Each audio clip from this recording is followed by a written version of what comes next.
So, hello mga ka-farmers. Nagpapakain tayo ng mga manok natin. Ito yung mga manok natin. So, ito yung mga heritage breed natin mga ka-farmers. Yan, nakasalang na yung Rhode Island natin. Yung rooster dito ay yung upgraded natin or yung asil natin na rooster dito. Tinanggal ko muna dahil ang ipapalabas ko ay mga heritage breed dahil meron tayong order. So nasalang ko to nung isang araw, itong Rhode Island Red. Ito walang rooster dito. Dito naman wala pa. At dito sa kabila, ito yung Orpington Blue. Yung rooster din, tinanggal ko dito for 1 week. Pinagpahinga natin tapos binalik ko dito nung isang araw. So para makapag-breed. So tuloy-tuloy yung pangingitlog nitong mga manok na ito. So pure heritage breed. At saka ito Rhode Island Red tapos sa Barred Rock. So rooster lang yung Rhode Island Red ko. Yan sila oh. Dito naman mga Barred Rock. Yan sila oh. Yan yung rooster natin na Barred Rock. Ito yung mga babae. 8 or siyam, 2, 4, 6, 8, 9.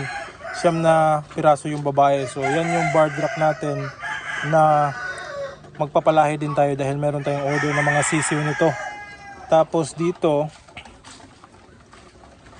ito naman yung grupo ng Black Austalorp, yan yung rooster natin. So nung una, yung last breeding ko nito, walang masyadong or wala talagang similya itong rooster. So susubukan ko ulit dahil meron ding nag-order ng mga sisiw nito.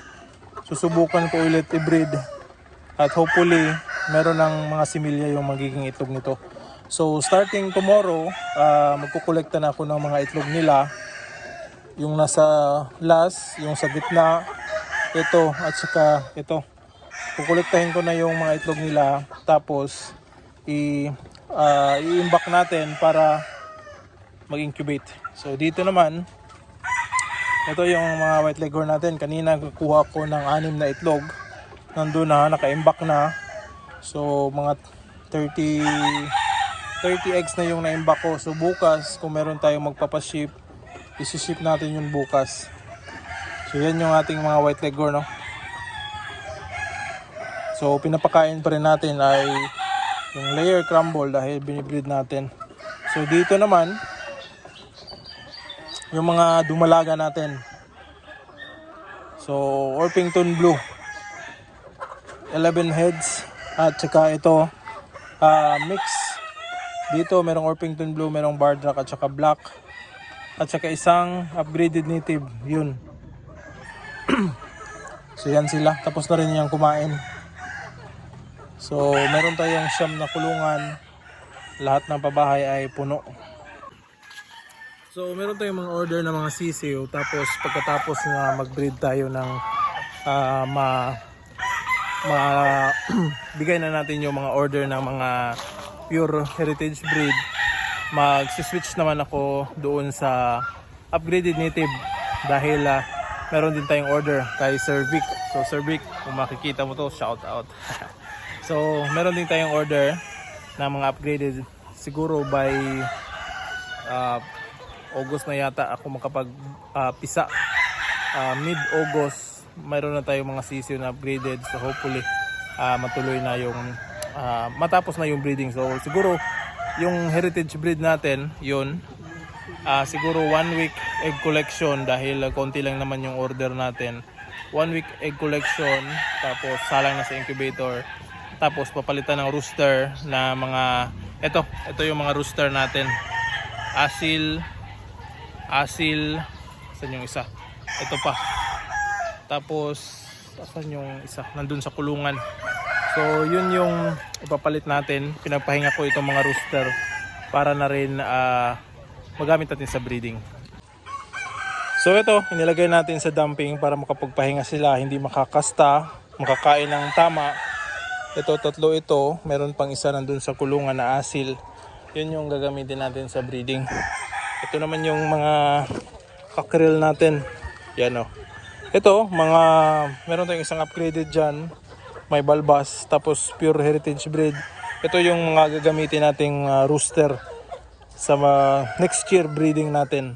So yan yung gagamitin natin pang palahi. So mga pure breed, heritage breed yan. Ito naman yung mga G-fowl natin. At yung pabo pala natin pinapakawalan. So yan sila, mga baby stag. Ito pa, McLean. Ito yung mga pabo natin mga ka-farmers. Ito, meron pa tayong mga sisiw dito.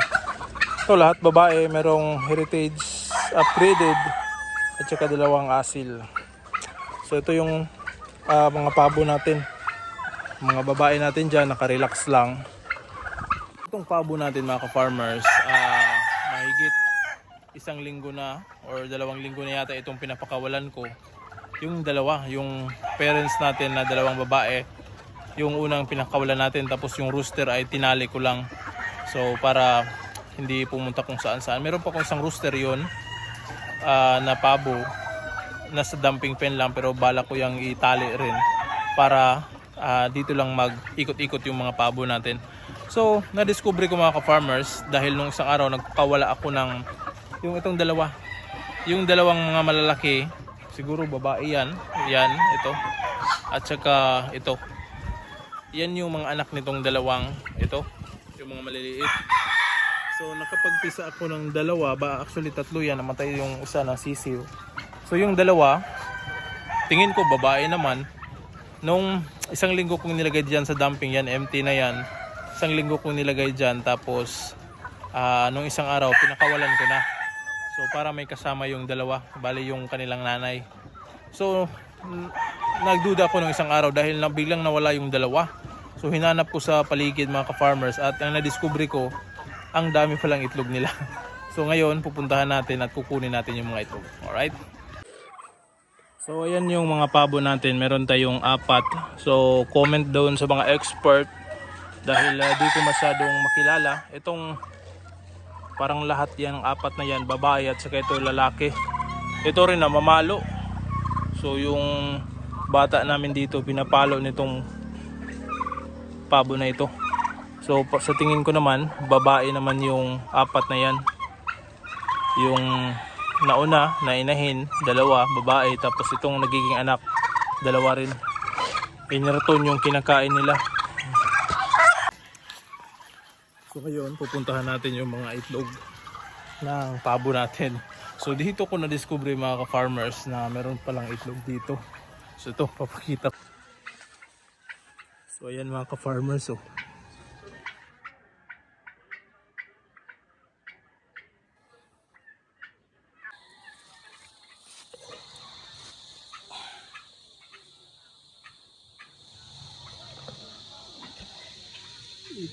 Itlog. Dagko as itlog. Lo. Oh naman eh.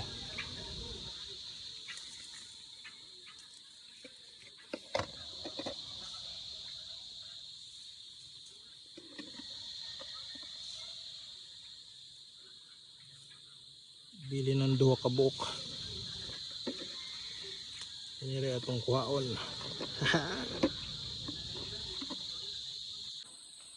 So ito na mga ka-farmers yung itlog kinuha natin. Ito. So yan, yung iiwan tayo ng 2 para babalik dito mangingitlog. Ito lang yung kukunin natin, uulamin natin to. Okay, salamat sa inyong itlog. Salamat bu. Isog.